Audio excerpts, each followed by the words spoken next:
Hi everyone, it's Dr. Lalitaa here. This video I want to quickly go over success and failure and what does it mean to be a success and what does it mean to be a failure. Now, what I hear a lot of, and people DM me all the time asking me this question, is how do I stop feeling like a failure?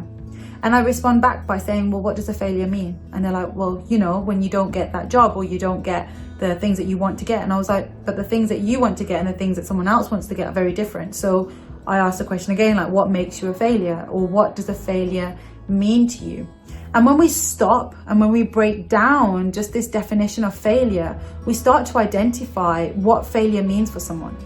So let me give you an example. For if someone is going to do some exams, for example, and they say, right, if I get X on my exam, that means I'm a success. If I don't, then it means I'm a failure. So they're looking at their worth and their achievements, because if they don't get to what they want to get, they then feel like I'm not good enough, I'm not worthy.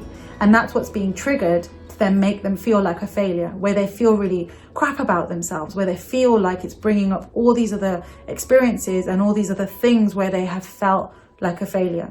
So it's almost like taking a step back from that and understanding, okay, right. So if you don't get a grade A in your exam, that means that you're a failure. And it's like, yeah, it means I'm a failure. It means like I'm not good enough. But it's that one experience in life that is having this impact on whether you're a failure or you're a success. So you then tunnel vision into this one experience as opposed to seeing your life as a whole and how far you've come in life. And what I find is often clients will say, well, I can't see that. I can't see how far I've come. Like, I haven't come as far as I want because I've still got to get to there and there and there and there. And it's like, let's just stop 1 minute. Let's stop and let's just reflect on how far you've come in this time. And they're like, well, I can't see. I don't know how far I've come because that doesn't feel like a success to me. So when we're almost like understanding what success and what failure means, because if we're putting high expectations for ourselves on us, so we've got this high expectation that I'm expecting to get an A in all my exams. Now, you know that actually that's very difficult to do. So you're putting this pressure on yourself, but it's also, I have to get that. If I don't, I'm a failure.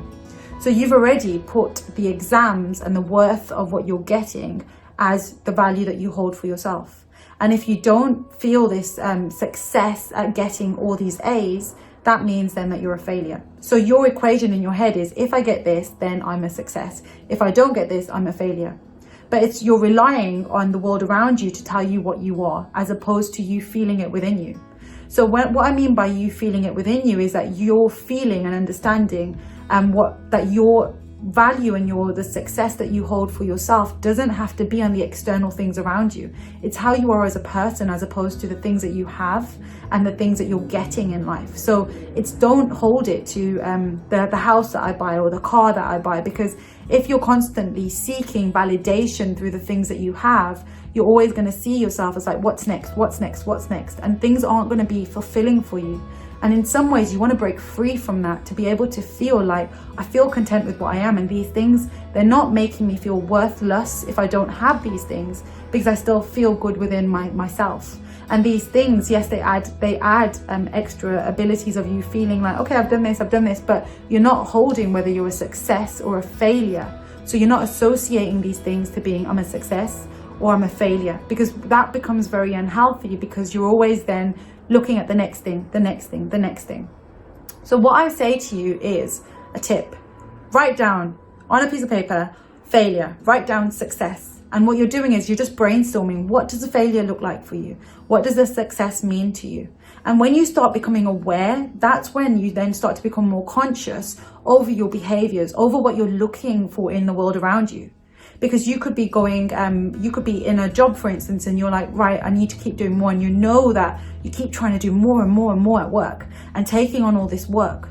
But you're trying to do that because you feel like you want to be promoted, you want to be successful, because you don't feel like a success in where you're at right now. And instead you're looking for the future to be successful. And instead it's like, I'm a failure. So every day you're waking up as like, I'm not good enough. I need to keep doing more. I need to keep doing more.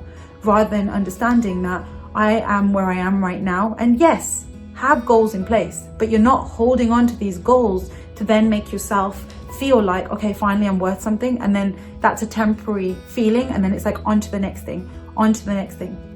So if you do want to understand more around success and failure and how to manage that failure, it's first to become aware of what that failure means to you. And then it's going back in time and understanding, why have I learned that failure is this way in the way that I see failure and success? So then you're starting to understand it. And by understanding it, that's where you can then make conscious choices to try and change this way of being. So on that note, let me know how you get on with that task, and if that task is any help to you, because it might work for some people, it might not work for others. So different people work very differently, and this is why therapy is very individualized, because it's about you and it's about what works for you as an individual. Some people are more creative and like seeing diagrams and doing tasks, whereas other times people might just find it, actually I just want to talk through things. So everyone is different, and that's why the beauty of therapy is that you see the person for who they are and offer them what they need. So on that note, I'm going to leave you there. Have an amazing day, and I will speak with you all soon. So take care and speak to you soon. Bye bye.